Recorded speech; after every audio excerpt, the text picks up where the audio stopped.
Hi, welcome to week 5. Last week you had it pretty easy, just reflection journal and the chapter 4 exam.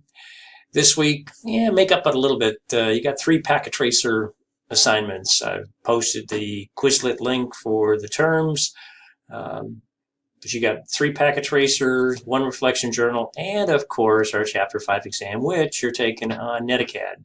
I'll transfer those grades over. I try to do it once a week, but so this week we're talking about switch configuration. So you've done a little bit of switch configuration in 126, fairly basic stuff.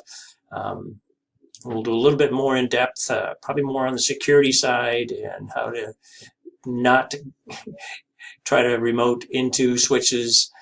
So there'll be a little bit different activity this week than you've been used to in the past as far as switches are concerned. So hope you enjoy the week, and I'll get to posting the lecture in a little while. Talk to you later. Bye-bye.